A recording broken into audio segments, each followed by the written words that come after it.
এই কোরআন শুধু সুর দিয়ে তাফসীর করার জন্য নাজিল করেন নাই, এই কোরআন শুধু ঝাড়ফুঁক দিয়ে জিন্দার জন্য নাজিল করেন নাই, বরং এই কোরআন এসেছে বিশ্বকে শাসন করার জন্য। প্রিয় ভাইরা, কোরআন হচ্ছে আল্লাহ পাকের আইন ও বিধান। فأعوذ بالله من الشيطان الرجيم بسم الله الرحمن الرحيم সর্বপ্রথম আনুগত্যের শির অবনত করছি সেই বিশ্ব সৃষ্টির স্রষ্টা মহান আল্লাহ পাকের তরে, এবং হৃদয়ের সবটুকু আবেগ উজাড় করে দিয়ে দরুদ প্রেরণ করছি বিশ্ব মানবতার মুক্তির দূত, রহমতের নবী, মানবতার নবী, বিশ্ব নবী হযরত আহমদ মুহাম্মদ মুস্তাফা সাল্লাল্লাহু আলাইহি ওয়াসাল্লামের প্রতি। আর আপনাদের সকলের জন্য রইল প্রাণঢালা শুভেচ্ছা, অভিনন্দন। প্রিয় ভাইরা, ইসলামে প্রবেশের প্রথম শর্তই হলো ঈমান বা কালিমা। আমরা কেউ কালিমা শিখেছি কিন্তু অর্থ জানি না, আবার কেউ যদি অর্থ জেনেও থাকি কিন্তু কালিমার যে অর্থের যে হাকিকত সেটা আমরা অনেকে জানি না, তাই আমাদের ঈমানও পরিপূর্ণ শুদ্ধ হয় না। তাই আমি আজ কালিমার হাকিকত নিয়ে কিছু কথা বলার চেষ্টা করব ইনশাআল্লাহ। প্রিয় ভাইরা, কালিমার রোকন হলো দুইটি, প্রথমত কুফর বিত তাগুত, দ্বিতীয়ত ঈমান বিল্লাহ, অর্থাৎ আল্লাহ পাকের প্রতি ঈমান আনার পূর্বে যে তাগুতকে অস্বীকার করেছে তার ঈমান শুদ্ধ হয়েছে। তাগুত কি আসলে? তাগুত জিনিসটা আসলে কি? তাগুত হলো কুল্লু মা ইয়াবুদু মিন দুনিল্লাহ।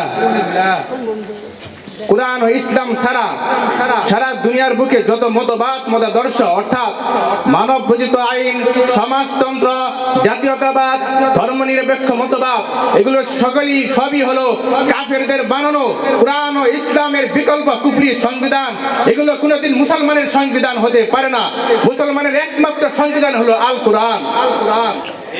অতএব হে মুসলিম জনতা, আল্লাহ পাক এই কোরআন শুধু যুগে যুগে তেলাওয়াত করার জন্য নাজিল করেন নাই, এই কোরআন শুধু সুর দিয়ে তাফসীর করার জন্য নাজিল করেন নাই, এই কোরআন শুধু ঝাড়ফুঁক দিয়ে জিন্দার জন্য নাজিল করেন নাই, বরং এই কোরআন এসেছে বিশ্বকে শাসন করার জন্য।